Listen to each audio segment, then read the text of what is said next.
Hello and welcome to another episode of India and Global Left. If you are new to the show, please hit that subscribe button. Also consider becoming a YouTube member, a Patreon, or donate small amount given in the link in the description box. Let me welcome our guest tonight, KJ Noh.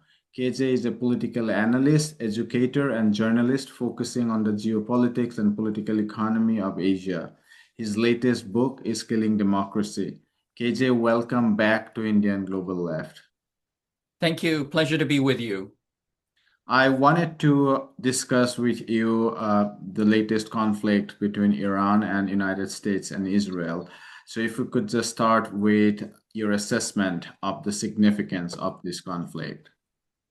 Well, it is, it's huge. I think people who say that it's the beginning of World War III, I don't think that they are exaggerating. It's a conflagration that could engulf the entire region, and it will have ripple effects all throughout the global economy unless it dials back very, very rapidly. And that remains to be seen. The language that we're seeing out of Washington seems to think that they're going to double down on, a losing bet. So I think it's too early to tell, but I think it's significant, very critical, and the unintended consequences, I think, could be extraordinary. As you said, it's too early to say, but if Iran gets an upper hand, and it's not unlikely, there are many analysts who are saying that the longer the war gets, it will be more and more expensive for U.S. the defense system, particularly the interceptor systems, to keep up with the Iranian missiles. So if Iran gets an upper hand, could this be a significant moment with regards to the beginning of the end of American empire in the region? I think it's really possible. I think there are many reasons for that. But the first thing I want to point out is, we can say who will win, who will lose. It's all a matter of definition. But the fact is that if Iran is not destroyed, it will win. Whereas if the United States does not accomplish its goals, it will be considered to have lost. It's like, for example, during the Tet Offensive, the US technically had a military win, but at that point, the essentially the war was over. They lost the war, although they had a technical military win. Same thing for the Suez, the British attacking the Suez in the 50s. That was also a military win technically, but it was an economic catastrophe. So I think that it could signal the end of empire. There are two things that I think are important to note. One is you can tell that the United States is making a lot of errors. The first error that you can see is that it didn't do its information warfare in a coordinated fashion. I've said before that war is a three-stage process that involves information warfare, staging, and then provocation, and then kinetic war. And you can see that at each stage, there was a lack of coherence. So the information war was not coherent. It was shifting. The messaging was shifting from week to week. The staging was impressive, but note that there are no ground troops in place. There wasn't a massive buildup of ground troops. And you know that when you engage in protracted war, if you want to engage in regime change, eventually you do need to have some kind of a ground game, either through proxies or through your own troops. We didn't see any of that. In fact, troops were withdrawn. And so that also shows that the staging was incomplete and flawed. And then the provocation was half-hearted, didn't really work. It was unclear whether Israel was going to strike first and instigate a counter, and then the US would go in. Eventually, they all went in together. The color revolution seems to have fizzled out. That didn't work. The excuses didn't work. So you see all kinds of mistakes happening. And at the same time, you see that Iran responded with overwhelming force as they had claimed they would. Combine that with the perfidy involved in pretending to negotiate and trying to get a second surprise attack, as they did in June when the 12-day war and Midnight Hammer broke out. Again, that didn't work. So you can see so many errors, so many missteps happening. And having created all these missteps, the US looks to be wanting to double down, but it really does not have the capacity, as far as we can tell. As you pointed out, the magazine depth is a real issue. The arithmetic, not the math, the arithmetic tells us that the United States cannot sustain this because Iran has anywhere from a 10 to 1 to 100 to 1 advantage, both in munitions, but primarily in the financial advantage involved there.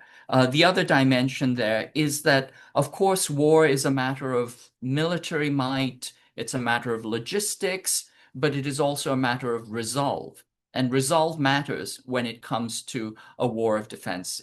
Iran has shown that it has steely resolve and that it has steeled itself. And the US actually has increased that resolve by decapitating its leadership. Again, in the Shia tradition, martyrdom is fundamental to the tradition of Shiism. And so by decapitating the leader who was already very, very old and disabled, what they've done is not only have they galvanized and rallied all the Iranian people around the Iranian government, but they've also set up a conflagration all around the Shia world, which is why we're seeing, attacks on the US embassy in Pakistan and elsewhere. And this, once again, is a conflagration which could have unintended consequences. And then the last thing that I will point out, and I think this is important to think about, is that war is not simply a contest of military might or logistics or technology or even resolve. It is also a matter of, it's a contest of learning curves. The side that learns faster and adapts faster is the side that will win. And you can see that the US learning curve is flat because it's trying to do the same thing that it did during the 12-day war, and it's not getting traction. Whereas you can see that the Iranians are adapting, changing, expanding, escalating horizontally, going up in their escalation ladder as far as their munitions are concerned. They're striking targets with tremendous precision. They knocked out a radar base, which is extraordinary. And there are suspicions that the three F-15s, which were downed, may have had something to do with electronic jamming. And I believe that's eminently possible. One F-15 down, plausible friendly fire incident. Two, unlikely. Three, I think you have to think about enemy action. And I think that is probably what happened in that situation. So the war is not going well for the United States. This isn't to say that the Iranian people are not suffering and will not suffer further. But ultimately, if it boils down to a contest of learning curves and of resolve, I think certainly Iran has the advantage. The last piece that I will say, and I've been talking too much, is that it will have ripple effects on the Gulf states. And the primary message I think this sends is that being under the US security umbrella is actually not to your advantage. It actually paints a target on your back. And those Gulf states that have, kind of been imperial vassals, since 1917, are essentially starting to wake up that they might not have made the right bargain. So we'll see what happens. But I think the ripple effects currently are extraordinary, and I think we'll have to wait and see. Iran has been very careful in not directly attacking the Gulf states, even though there are some exceptions, but even then, the Iranian officials say that these are the hotels that have been attacked in parts of Kuwait and the Emirates are because the U.S. personnel have retreated from their bases to these places. But on the whole, Iran is still insisting that they are not attacking the Gulf states, indicating that they don't have an intention to go out on a regional configuration. However, the Gulf states have been damning and condemning Iran throughout. I wonder if the U.S. is were to wind back, if the U.S. were to be on the run for the region from the region. What could be some of the possible paths for the Gulf states? Would they realize that being a vassal has come at a great cost and they would make that realignment, or would they stick to their vassal status until the last moment? It's hard to say. I think there are many factors, many dimensions, many dynamics going on in place. But the thing to understand about the majority of the Gulf states is that they are vassal imperial states of the West, and that they are U.S. outposts, they're U.S. bases, and fundamentally, they lack legitimacy. In fact, I would argue that many of them do not even rise to the status of a state as far as international law is concerned. Remember, if we think about the criteria of a state has to have a defined territory, it has to have a government, it has to have the capacity to enter into independent relations with other states, which is questionable. And the most important dimension is that it should have a permanent population, right? Now, what is the population of, say, Qatar, right? They have 340,000 citizens. The rest of the 90% of the population are migrant labor. That's same for most of the Gulf states. Between 60 and 90% of their population is essentially expats and migrant labor. Essentially, they're trumped up monarchies that have signed a bargain with the imperial devil and then are using that security umbrella to lord over a large number of people who are essentially indentured slaves. This is in the 21st century. This is not a sustainable state of affairs. And for example, in the case of, for example, Bahrain, the majority of the population is Shia, and it's ruled by a Sunni elite monarchical minority. So these are all unsustainable situations. And if the Gulf states are thinking clearly, then they should think that maybe they need to change direction. Maybe they need to align with the global South. Maybe they need to stop being vassal states of the Imperial West. Maybe they need to stop oppressing their populations.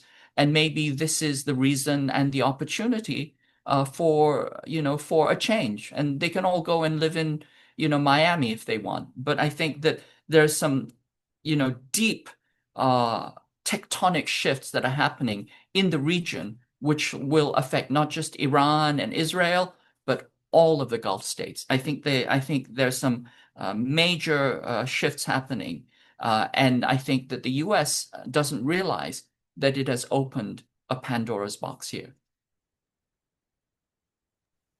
I wanted to ask you a little bit about the situation domestically in the United States, given some of the polls have shown that the war is unpopular among Americans, which has not always been the case. We saw that during the times of the Iraq War, that most Americans rallied behind the flag, as it was said. Given the unpopularity, and we discussed last time you were on about the responsibilities of Americans to stop wars, to end empires. What do you think some of the things that people in the US should do to minimize damage in Iran and the region? Well, I think they should put every pressure possible to force their government to dial back and to stop this war, absurd war Iran has never threatened the United States. To the extent that there have been any casualties, it's because the US was waging war against it or in its neighborhood, or using proxies against it. And I think the vast majority of Americans understand this. Once again, I said, that three-stage process of manufacturing consent and information war was done very poorly. And, you can interpret it in different ways. Some people have said, don't I even get the respect of being lied to? But I think, that's perhaps too cynical a take.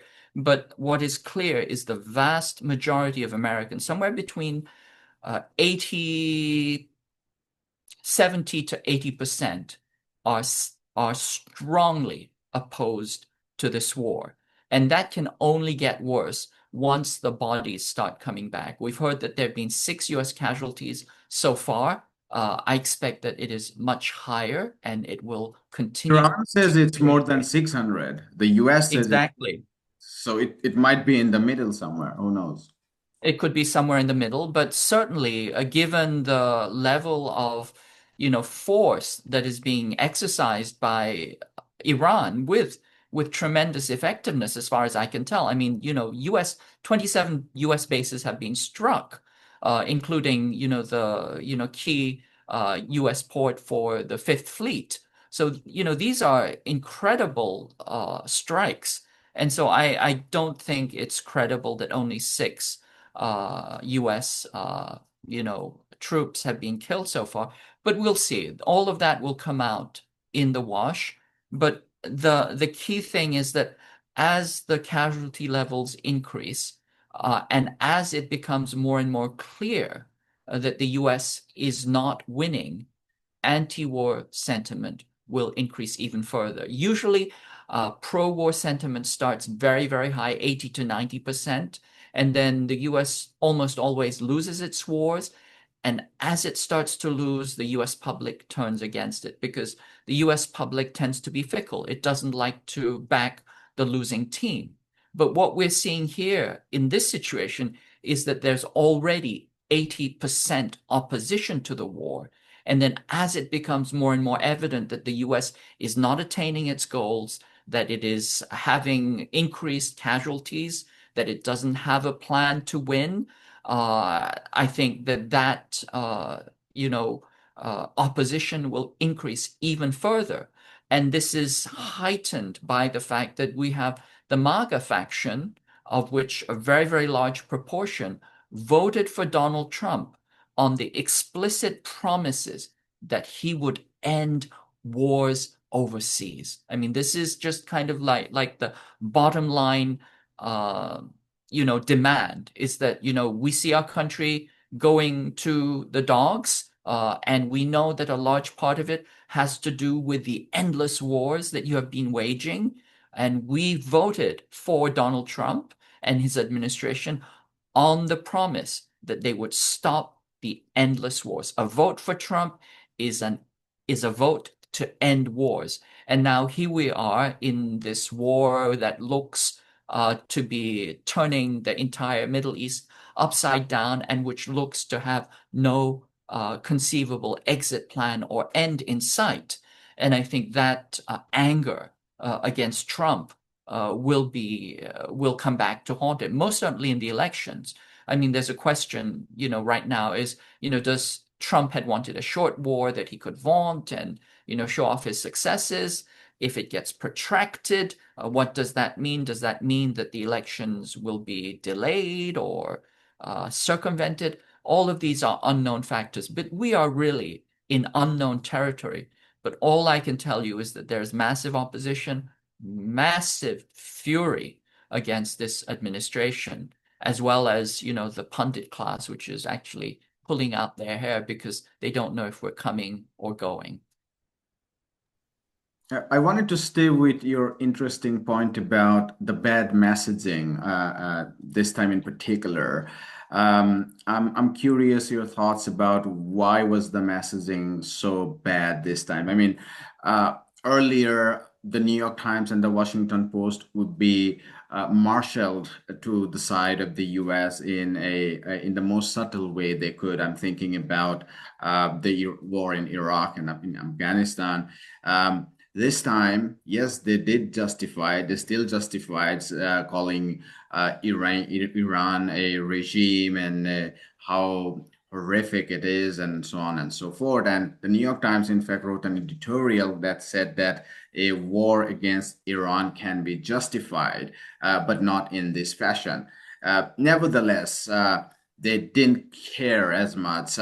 As the talks were going on, the Geneva rounds, and then there was the Vienna round that was due, they just gave up the nuclear issue, which was the facade for a very long time. The real issue has been regime change, quote unquote, but they just gave it up. And in the Trump's war speech, he didn't mention about the nuclear issue at all, which is the kind of the stage thing. And he says that we are doing this to for a regime change. So I'm curious, was it Trump's own hubris? People are also talking about the disagreement among top generals, including General Dan Kane, who reportedly said that this is not something we should get into, and so on and so forth.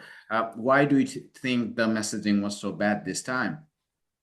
I think there are a couple of reasons for that. I mean, generally, when you go to war and you manufacture consent, you want to do massive threat inflation. You want ideally to demonize the counterparty to the extent that they no longer have any justifiable existence.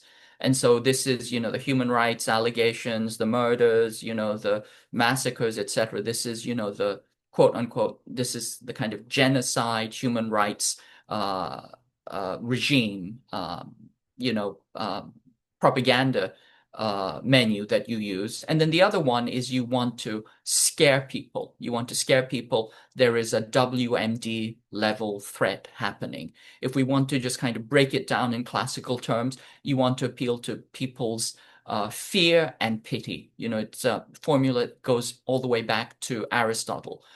Terror, fear, and pity. Empathy for the people who are being oppressed and fear for your own existence. That messaging did not happen properly.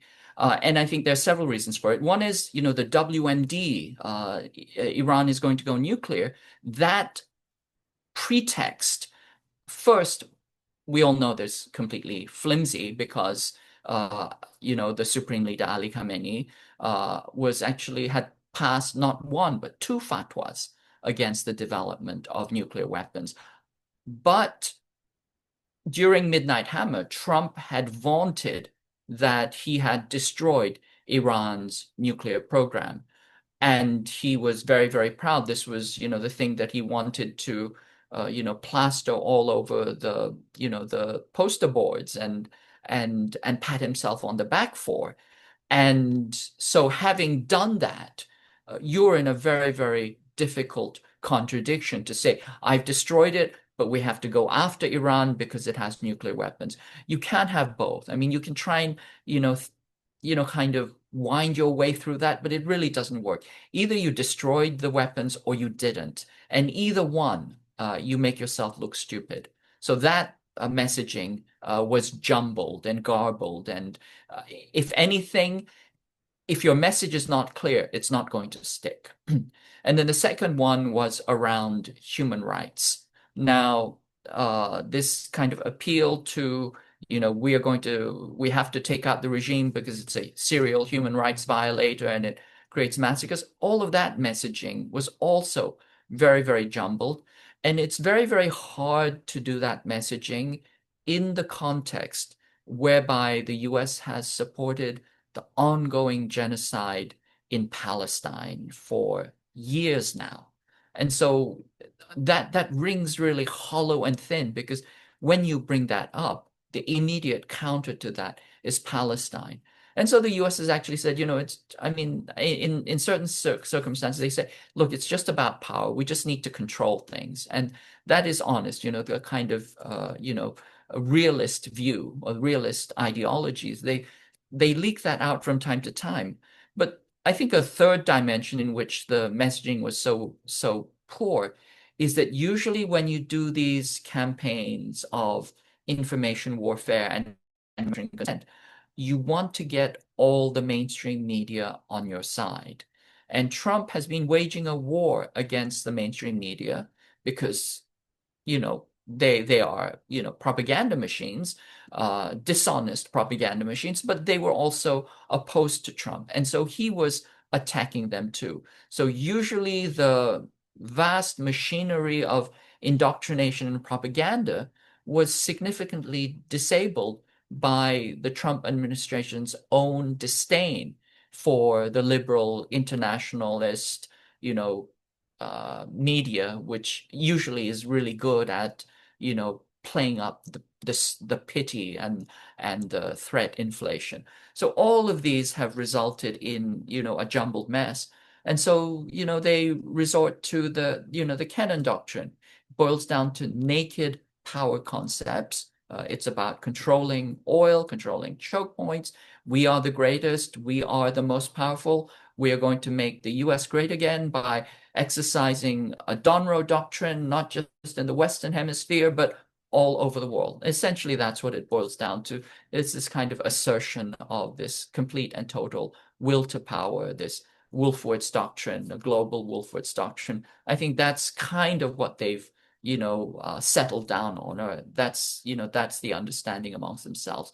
It's hard for them to do this, it's hard for them to do the quote unquote human rights uh, uh, shtick because they actually don't believe it, and it's been too discredited at this point with the genocide of the Palestinians. I wanted to end by asking you one final question about the Global South in particular, because last time we had a very meaningful discussion about the role of the Global South at a time of this late imperial phase, if you like, and how the Global South is divided, et cetera, et cetera. And I really liked a phrase that you used. You said, connect to live. And so my question is, how do nation states in the global south in particular, whose options are not necessarily very wide, how can they connect to Iran at a time when Iran is facing such difficulties? And we've known about the sanctions, how vicious they are, how they have been instrumentalized, mobilized to cut off Iran from an alternative development. Let's think about the support that Iranian oil could have given to a BRICS currency if they could have exported oil much more freely than what they have been allowed to do. So my question is, what can global South countries do at this very difficult moment? Well, I think they continue to build out their connections with each other. And then those connections will then be facilitated by both China and Russia. China actually has overland routes all the way to Iran through Kazakhstan and Central Asia. So it will not be a complete embargo. And of course, yes, we do have to understand what we're facing in the big picture is a crisis of capitalism. And capitalism, as we know, resorts to war when it hits its terminal contradictions. And it also knows that, the Western empires are doomed. This right now is an opportunity for a real decolonization that never fully happened. We have to understand that the modern world that we inhabit was never decolonized. It was only partially decolonized.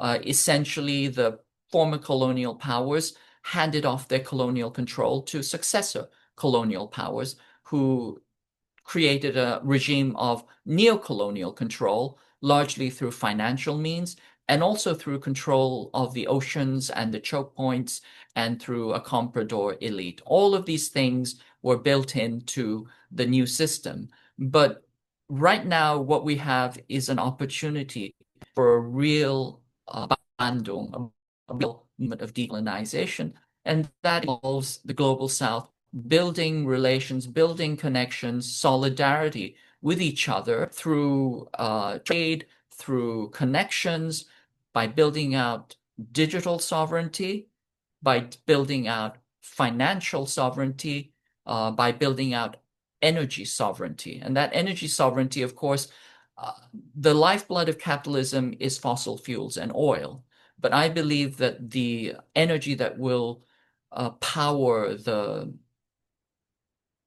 potential socialist world will be renewables. And so when we sever that relationship with fossil fuels and oil and the choke points and the monopolies of the Western states and their vassals, that will shift the dynamics. But in the meantime, it's a long and slow process. It will be generations of struggle.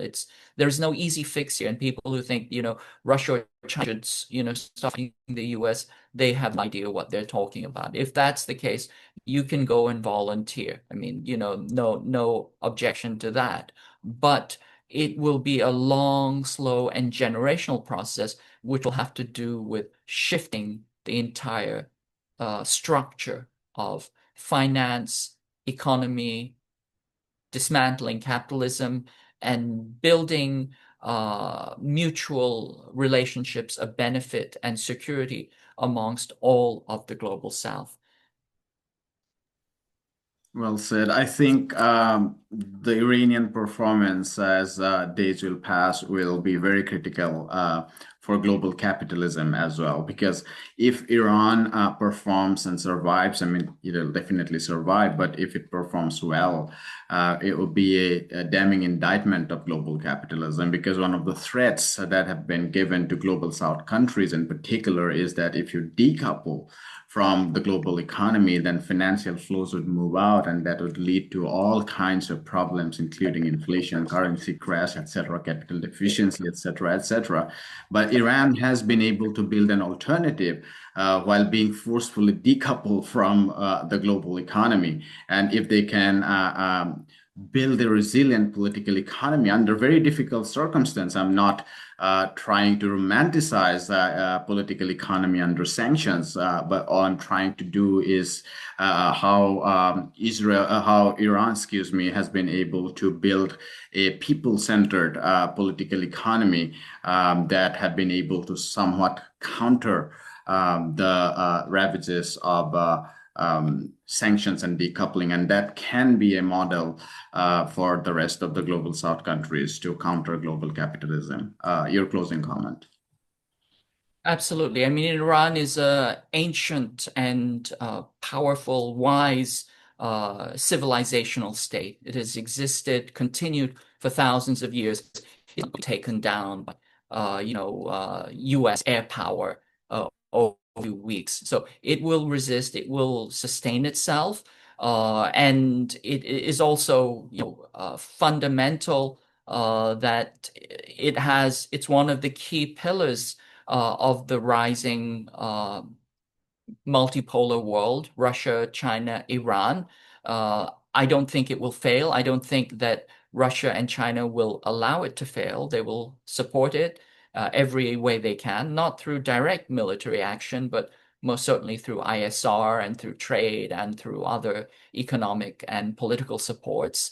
And I think that ultimately the resistance of Iran and what it represents to the axis of resistance in general will be a powerful bolster that delegitimates empire. And I think that we're on moving ground. There are powerful tectonic shifts happening, but the key thing for people in the global north to do is to prevent, to hit the streets and hit the phones and hit everybody they know, but make sure that the US does not escalate this any further, because there's nothing good that can come out of this other than,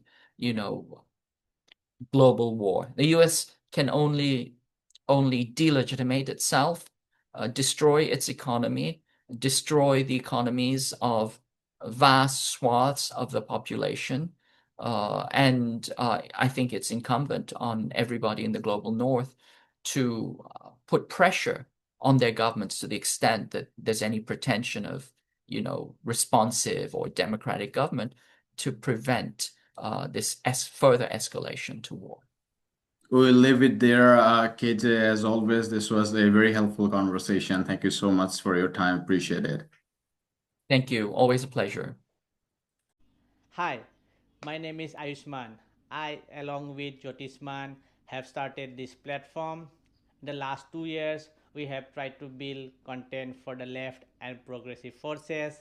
We have interviewed economists, historians, political commentators, and activists so far. If you have liked our content so far and want us to build an archive for the left, I have two requests for you. Please do consider donating for the cause. Link is in the description below. Also, if you are not able to do so, don't feel sad. You can always like our videos and share our videos to your comrades. Finally, don't forget to hit the subscribe button.